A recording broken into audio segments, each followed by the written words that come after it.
आज भले ही भारत और चीन के रिश्तों में खटास इतनी बढ़ गई है कि दोनों देशों की सेनाएं सीमा पर लड़ने के लिए बेताब रहती हैं। आए दिन कभी गलवान घाटी में संघर्ष की खबरें आती हैं तो कभी पैंगोंग झील पर झड़प की सुर्खियां बनती हैं। लेकिन एक समय ऐसा भी था जब दोनों देशों के बीच बड़ी गहरी दोस्ती थी। इस दोस्ती की जड़ें हजारों साल पुराने इतिहास में नजर आती हैं। अगर आसान शब्दों में कहें तो साल 1962 के संघर्ष से पहले के करीब 2000 सालों में दोनों देशों के बीच मजबूत आर्थिक, धार्मिक और सांस्कृतिक रिश्ते थे।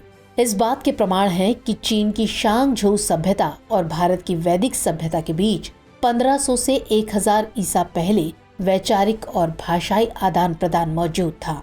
दूसरी शताब्दी ईसा पूर्व तक सिल्क रोड या रेशम मार्ग की दक्षिणी शाखा चीन के शियान शहर को भारत के पाटलिपुत्र शहर से जोड़ती थी। पहली, दूसरी और तीसरी शताब्दी के दौरान कई बौद्ध तीर्थ यात्रियों और विद्वानों ने इस ऐतिहासिक रेशम मार्ग से चीन की यात्राएं की थी। कश्यप मातंग और धर्मरत्न ने चीन के लुओयांग में व्हाइट हॉर्स मठ को अपना निवास स्थान बनाया था। कुमारजीव, बोधि धर्म और धर्मक्षेमा जैसे प्राचीन भिक्षु विद्वानों ने चीन में बौद्ध धर्म के प्रसार में योगदान दिया। इसी तरह चीनी तीर्थयात्रियों ने भी भारत की यात्राएं की। इनमें ह्वेनसांग, सुंगयुन, फाहियान, इत्सिंग और जुआन जेंग जैसे चीनी यात्रियों का नाम सबसे प्रसिद्ध है। सदियों पुराने ये रिश्ते आधुनिक दौर तक का सफर करते हैं। आगे चलकर दोनों देश साम्राज्यवादी शोषण का शिकार होते हैं और इससे निजात पाने के बाद दोनों साम्राज्यवादी शक्तियों को एशिया से बाहर रखने की जुगत में लग जाते हैं। इसके अलावा पीपल्स रिपब्लिक ऑफ चाइना बनने के बाद भारत ने उसे सबसे ज्यादा तरजीह दी और आलम यह था कि वैश्विक मंचों पर जा जाकर भारत चीन पीपल्स रिपब्लिक ऑफ चाइना की वकालत कर रहा था और बदले में चीनी नेता भारतीय नेताओं के साथ गलबहियां कर रहे थे। दोनों देशों के नेता एक दूसरे के यहाँ यात्राएं कर रहे थे। दोस्ती का आलम यह था कि सितंबर 1964 में चीन द्वारा अपना परमाणु परीक्षण करने से पूरे एक दशक पहले चीनी नेता माओ त्से-तुंग ने तत्कालीन भारतीय प्रधानमंत्री जवाहरलाल नेहरू के साथ महत्वपूर्ण जानकारी साझा की थी। उन्होंने प्रधानमंत्री नेहरू से कहा था कि चीन परमाणु बम बनाने का इरादा कर चुका है। ये ऐसी जानकारी थी जिसे दुनिया भर की खुफिया एजेंसी जानने के लिए पुरजोर कोशिशों में लगी हुई थी, लेकिन माओ त्से-तुंग इसे नेहरू से बातचीत में बेपरवाही से बता देते हैं। ये दिखाता है कि दोनों देशों के बीच कितने मजबूत रिश्ते थे, लेकिन किसे मालूम था कि एक दिन इन रिश्तों में खटास पड़ जाएगी और दोनों देश एक दूसरे पर भरोसा करने से भी कतराएंगे। अब आपके मन में भारत और चीन के बीच बिगड़ते रिश्तों की पूरी कहानी जानने की इच्छा होगी। आप जानना चाहेंगे कि वो कौन सी वजह थी जिनकी वजह से दोस्ती दुश्मनी में बदल गई। तो आगे हम इन सभी सवालों का जवाब देंगे, मगर पहले भारत और चीन की दोस्ती के सफर को थोड़ा और जान लेते हैं। तो 15 अगस्त 1947 को भारत आजाद होता है।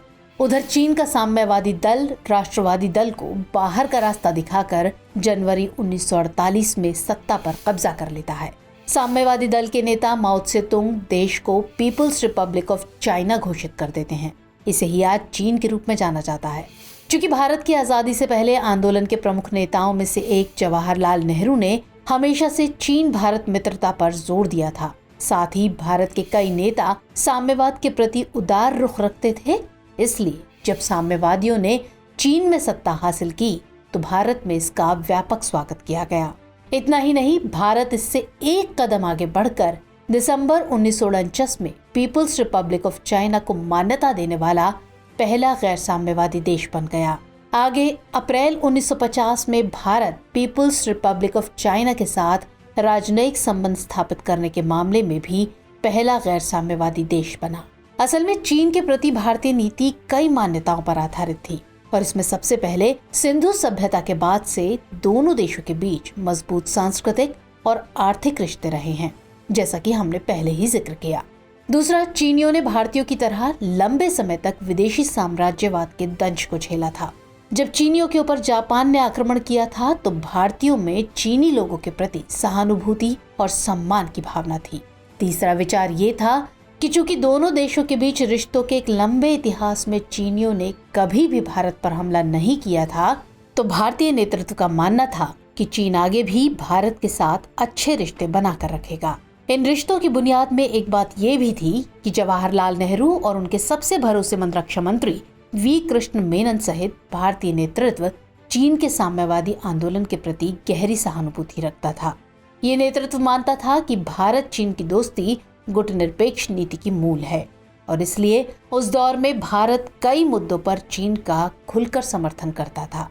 इसकी वानगी इससे समझ सकते हैं कि भारत ने साल 1949 में सैन फ्रांसिस्को में आयोजित जापान के साथ अंतर्राष्ट्रीय शांति संधि सम्मेलन में भाग नहीं लिया था। ऐसा इसलिए क्योंकि इसमें चीन को आमंत्रित नहीं किया गया था। इस सम्मेलन में करीब 49 देशों ने भाग लिया था। ऐसे ही भारत ने अमेरिका को दरकिनार करते हुए कोरिया युद्ध में चीन का समर्थन किया था।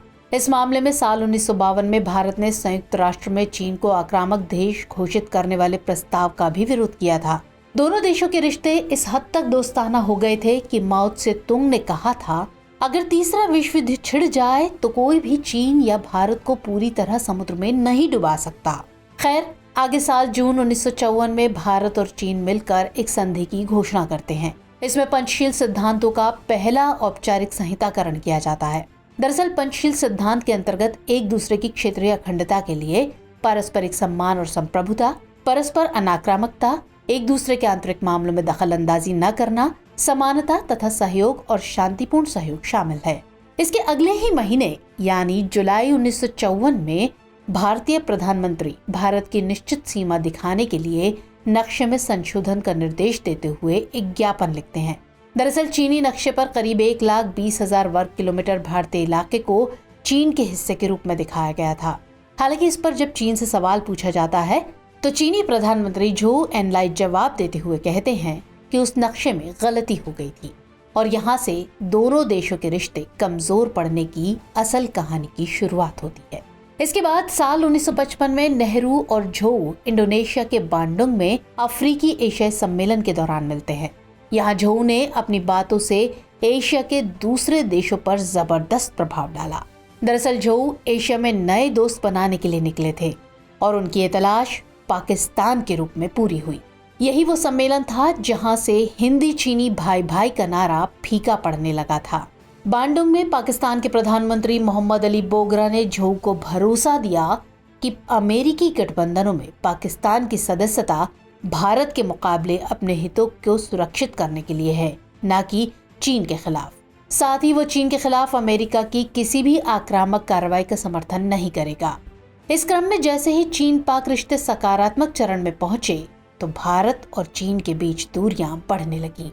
इसके तुरंत बाद तिब्बत में अशांति फैल गई। साल 1959 में तिब्बती विद्रोह की शुरुआत में अपनी जान के डर से बौद्ध धर्मगुरु दलाई लामा और उनके अनुयायी तिब्बत से भागकर भारत आ गए। इसके बाद भारत में उनके स्वागत से माओ त्से-तुंग ने खुद को अपमानित महसूस किया और दोनों देशों के बीच तनाव तब और बढ़ गया जब माओ ने कहा कि तिब्बत में ल्हासा विद्रोह भारत की वजह से हुआ था। इस पर तिब्बत पर चीन के शासन के लिए भारत को खतरा मानने वाली चीनी धारणा दोनों देशों के बीच दुश्मनी की एक प्रमुख वजह बन गई। इस परिणति में 1962 में भारत और चीन के बीच संघर्ष की सैन्य घटनाएं भड़क उठी। 10 जुलाई 1962 को करीब 350 सैनिकों ने लद्दाख के चुशुल में भारतीय चौकी को घेर लिया। इसके बाद उन्होंने गोरखाओं को समझाने के लिए लाउडस्पीकर का इस्तेमाल किया कि उन्हें भारत के लिए नहीं लड़ना चाहिए और आखिरकार 20 अक्टूबर 1962 को भारत और चीन के बीच का तनाव का परिणाम युद्ध के रूप में पूरी दुनिया के सामने आ जाता है। इस तरह 21वीं सदी की उभरती हुई दोनों महाशक्तियों की दोस्ती दुश्मनी में तब्दील हो गई। दोनों एशियाई दिग्गजों के हजारों साल पुराने रिश्ते धराशायी हो गए। हालांकि 1980 के दशक में दोनों देशों के बीच द्विपक्षीय संबंध फिर से बहाल हो गए थे। 1993 में भारतीय प्रधानमंत्री नरसिम्हा राव की यात्रा के दौरान भारत चीन सीमा पर वास्तविक नियंत्रण रेखा पर शांति बनाए रखने के लिए समझौता किया गया।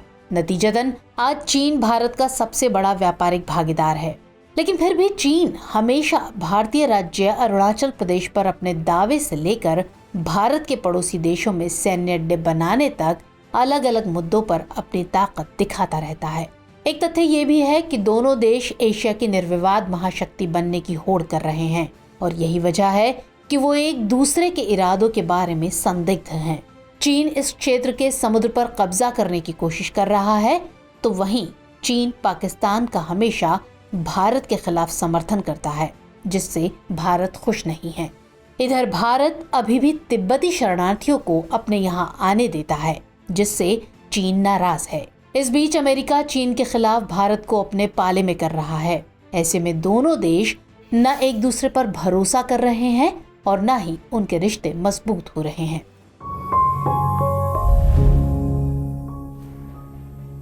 चलिए बारी है इस कार्यक्रम के रविवार विशेषांक यानी दुनिया मेरे आगे की, जिसमें हम बात करेंगे दूसरी अहम अंतर्राष्ट्रीय खबरों की।